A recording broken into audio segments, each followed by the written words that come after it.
नमस्ते मित्रों। आज मैं आपको महात्मा बुद्ध के बारे में बताऊंगा थोड़ा। लेकिन एक बात का चीज़ का ध्यान रखें। देखिए, मैंने कई वीडियो अभी बनाई है, इसमें सभी मतों के बारे में बताया है पहले भी, जैसे बुद्ध मत, जैन मत और ईसाई मत, और एक अभी ये इस्लाम मत की भी आएगी वीडियो। तो मेरा तात्पर्य में इनमें जो असंगत बातें हैं और वैसी बातों का बताना है, और आर्यों को, हिंदुओं को एक किस्म से एक्टिव करना है कि हाँ, उनको विचार बताना है अपने कि भाई ये ऐसी ऐसी चीज़ें हैं। लेकिन इन ग्रंथों में, दूसरे ग्रंथों में जैसे जैनी होंगे, बौद्धि होंगे, सिख ग्रंथ हो गए, ये तीनों तो खैर धर्म, जो जैन बुद्ध सिख धर्म है, ये आप लोगों को पता ही है कैसे हिंदुओं से ही निकले हुए हैं। और इन्होंने कभी भी वेदों का कभी भी इन्होंने विरोध नहीं किया, और वेदों के अनुसार ही कई बातें बताई गई हैं इनमें। अब बात यह है कि इसमें सभी मत संप्रदायों में धर्म तो एक ही है, वैदिक सत्य, सनातन वैदिक धर्म। लेकिन जो दूसरे मत संप्रदाय हैं उनको हम धर्म नहीं बोल सकते, ये मैंने पिछली वीडियो में बताया था। और जो वेद का ज्ञान है वो सब मनुष्य मात्र के लिए है, पूरी सृष्टि के लिए है, ना कि किसी विशेष लोगों के लिए है, ना ही किसी विशेष जाति के लिए है, ना ही किसी विशेष समुदाय के लिए है, ना ही किसी विशेष समाज के लिए है। तो जो वसुदेव कुटुंबकम वाली नीति है वही वेदों की नीति है। तो जो बाकी धर्म है, जैसे ईसाई धर्म है, इस्लाम धर्म है, जैन धर्म है, इन सब में बहुत सारी अच्छी बातें भी लिखी है, ऐसा नहीं कि अच्छी बातें नहीं है।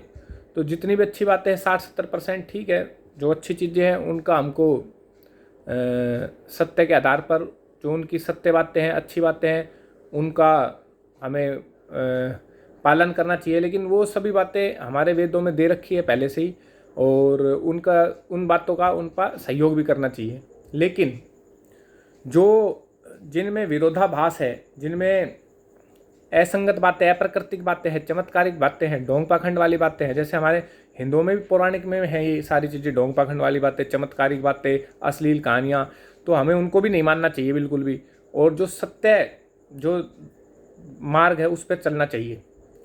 और ये होता तो बहुत कठिन है, इसमें पता है कि कितने लोगों को क्या है। जैसे हमारे ऋषि दयानंद जी थे, उनको जहर देकर मारा गया।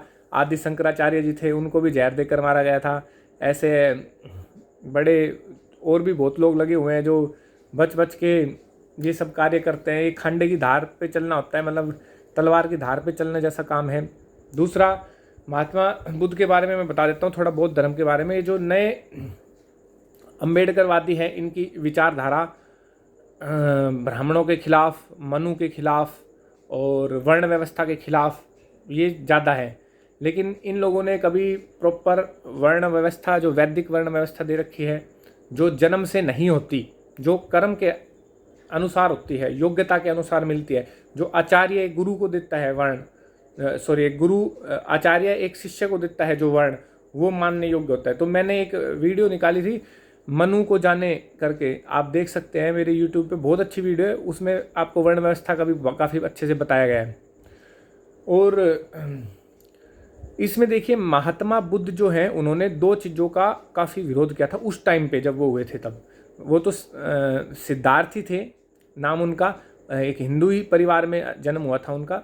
और उन्होंने दो चीज़ का वो किया जब उनको वैराग्य हुआ। तो एक तो उन्होंने जन्मजात वर्ण व्यवस्था का, वर्ण का विरोध किया।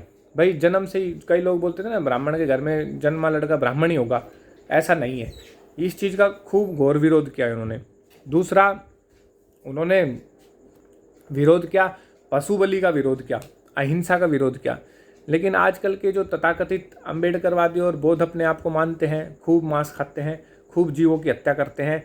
और जो महात्मा बुद्ध ने विरोध किया था पशु बलि का, यज्ञ में भी भाई पशु बलि नहीं होनी चाहिए, उसका खूब विरोध किया था, उसका कोई ध्यान नहीं दे रहा किसी भी तरीके से। तो मतलब उल्टा चल पड़े हैं। लेकिन देखिए, इनमें धम्मपद करके एक पुस्तक है, उसमें 26 अध्याय है, 423 उपदेश हैं महात्मा बुद्ध के। जो कि वेदों से मिलते हैं काफ़ी। अब इसमें दो डिफरेंस बता देता हूँ महात्मा बुद्ध में और दयानंद सरस्वती जी में। महात्मा बुद्ध ने जो भी अपने उपदेश दिया उसमें वेदों का नाम नहीं लिया, ईश्वर की सत्ता को मानना है।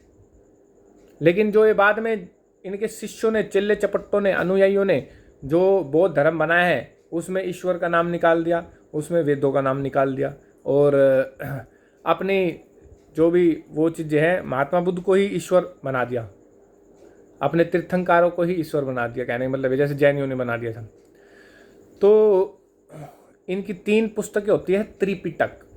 त्रिपिटक पुस्तक में पहली पुस्तक है सुत पिटक, दूसरी है विनय पिटक, तीसरी है अभिधम पिटक।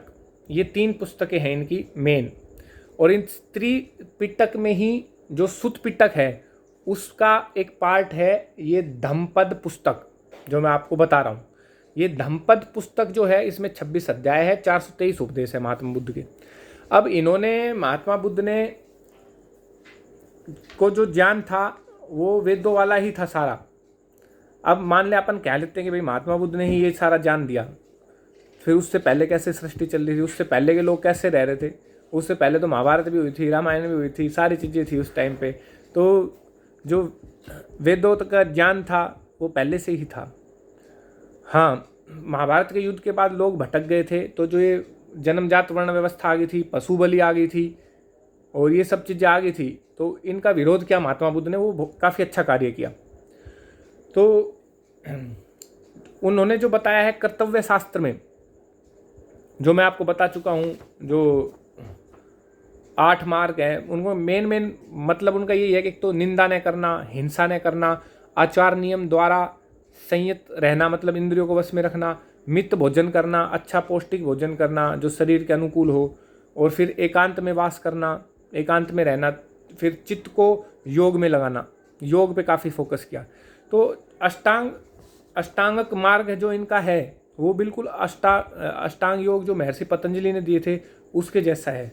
तो उसमें यही है, दृष्टि सम्यक संकल्प, सम्यक वचन मतलब अच्छा बोलो, कटु मत बोलो, चुगली मत करो, फिर हिंसा दुराचार आदि से वृत्ति, चौथा, 5वां सच्ची आजीविका, धर्म के मार्ग पर चलकर आजीविका कमाओ, फिर दृढ़ निश्चय अभ्यास करो, फिर स्मृति सम्यक, फिर लास्ट वाला चित्त एकाग्रता समाधि। ये है। तो ये कर्तव्य शास्त्र और अष्टांगक मार्ग बताया था महात्मा बुद्ध ने, काफ़ी अच्छा है। फिर महामंगल इसमें बताया गए हैं कई चीज़ें। तो महामंगल के अंदर यही है कि मूर्ख लोगों का संग न करो, विद्वानों का संग करो, शुभ संकल्प करो, माता पिता की सेवा करो, स्त्री पुत्रों का, अपनी स्त्री और पुत्रों का पालन करो, दान दो अच्छी जगह पे, धर्म का आचरण करो, नशा मत करो, हिंसा मत करो, ये सब चीज़ें बताई हैं। ऐसे ही पंचशील बताए उन्होंने महात्मा बुद्ध ने। पंचशील मतलब 5 चीज़ें, एक तो प्राणी हिंसा नहीं करनी, दूसरा चोरी नहीं करनी, तीसरा स्त्री गमन नहीं करना मतलब व्यभिचार नहीं करना, चौथा झूठ नहीं बोलना, 5वां नशे की आदत नहीं डालनी, शराब नशा गांजा ये नहीं करना। लेकिन इसमें प्राणी हिंसा नहीं है। तो लेकिन आजकल के जो बौद्धिक विचारधारा वाले लोग वो कैसे हिंसा कर रहे हैं, कैसे मांसाहार को खा रहे हैं, अपन देख सकते हैं ये चीज़ें। तो एकादश सील और बताया इन्होंने, उसमें 3 चीज़ें होती है इसमें, कायिक सुचरित, वाचिक सुचरित और मानसिक सुचरित। कायिक मतलब शरीर से, वाचिक मतलब बोलने से, और मानसिक मतलब बौद्धिक चीज़ से, जो हम दोष करते हैं वो ना करें। तो ये एकादश सील बताए इन्होंने 3। तो कायिक सील ये वही है जो मैंने आपको पिछली वीडियो में बताया कि हम जो शरीर से, आत्मा से और मन से जो पाप करते हैं ना, वो है, वही चीज़ है ये सेम, बस थोड़ा सा फॉर्म हल्की सी चेंज है इसमें। तो ये बहुत सारी अच्छी बातें भी बताई उन्होंने। तो कायिक सुचरित में यही है कि नशा नहीं करना, चोरी नहीं करना, हिंसा नहीं करना, क्योंकि वो शरीर से करते हैं। फिर वाचिक सुचरित नहीं करना, मिथ्या नहीं बोलना, झूठ नहीं बोलना, चुगली नहीं करना, कटु वचन नहीं बोलना। फिर मानसिक सुचरित बताया कि भाई लोभ नहीं करना, क्रोध नहीं करना, ये सब बताया इसमें। तो शॉर्ट में मैंने आपको अच्छे से बता दिया। तो एकादश सील दिए, पंचशील दिए, महामंगल दिया, कर्तव्य शास्त्र है वो दिया, अष्टांगक मार्ग है वो बताया, और इनकी जो पुस्तक का नाम है वो धम्मपद पुस्तक है। इसके अलावा इन्होंने पशु बलि का विरोध किया, जन्मजात वर्ण व्यवस्था का विरोध किया। लेकिन आजकल के तथाकथित अगर ढंग से विशुद्ध मनुस्मृति को पढ़ लें, जो एकदम सही है, जो अंबेडकर जी ने जलाई वो मनुस्मृति मिलावटी थी, हम खुद कहते हैं उसको जला देना चाहिए, अच्छी बात है। लेकिन अभी डॉक्टर सुरेंद्र कुमार ने बहुत अच्छा काम किया है मनुस्मृति पर। जो विशुद्ध मनुस्मृति है, जो ओरिजिनल टाइप की है मनुस्मृति, वो आई है और उसमें कोई भी त्रुटि नहीं है। आप उसको अच्छे से पढ़ सकते हैं और बहुत अच्छी बुक है, उसमें काफ़ी अच्छे से लिखा हुआ है। मनुस्मृति की वीडियो में पहले निकाल चुका, वो देख सकते हैं आप। लेकिन देखिए, इन लोगों के साथ शोषण तो हुआ है और वो होना भी नहीं चाहिए। अगर कहीं पे होता है तो वो गलत बात है। लेकिन आजकल के जो ये नए बन रहे अम्बेडकरवादी विचारधारा वाले लोग, ये लोग अपने आप को हमेशा शोषित समझते हैं या इनका शोषण हुआ है। ये ऐसी विचारधारा लेकर चल रहे और ब्राह्मणों का, मनु का, इनका खूब विरोध करते हैं आंख बंद करके। इन्होंने विशुद्ध समृद्धि कभी देखी नहीं, वेद कभी देखे नहीं कि वेदों में कुछ नहीं लिख रखा, पशु बलि नहीं लिख रखी, वेदों में अवतारवाद नहीं है, कृष्ण जी को ईश्वर नहीं मानना, भगवान मानना है, श्री राम जी को ईश्वर नहीं मानना, भगवान मानना है। लेकिन ये लोग तो वही बस पुराणों की चीज़ पकड़ के हिंदुओं को टारगेट करते हैं और मनुस्मृति को पकड़ के हिंदुओं को टारगेट करते हैं। ब्राह्मण वर्ड कहा जाता है तो बस चटपटाहट लग जाती है। ये चीज़ें गलत है, ये ऐसा नहीं होना चाहिए। तो और इन लोगों के साथ भी कई जगह शोषण होता है, मैं ये नहीं कहता इनके साथ नहीं होता, होता है, वो भी गलत है। तो जो दूसरे लोग करते हैं, स्वर्ण लोग, उच्च जाति वाले जिसको बोलते हैं, वैसे बोलते हैं, कहने को है उच्च जाति वाले, आजकल सब सेम ही है लगभग, तो वो शोषण भी रुकना चाहिए। तो एक और जो त्रिपिटक इन्होंने बनाए हैं, वो इस महात्मा बुद्ध ने कोई भी धर्म नहीं बनाया। कमाल की बात तो ये है, ना ही वो कह के गए कि अलग से धर्म बनाओ, उनके अनुयायियों ने उनके उपदेशों को जोड़ा है। अब उसमें कितनी क्या मिलावट हुई है क्या नहीं, वो आदमियों की लिखी हुई है, अनुयायियों की लिखी हुई है, तो वो ईश्वरकृत बुक नहीं हो सकती। मैंने पिछली वीडियो में बताया था।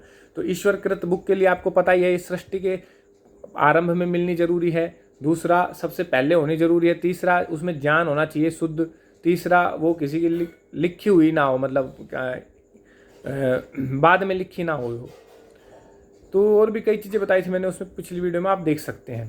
तो इतना ही बताऊंगा मैं।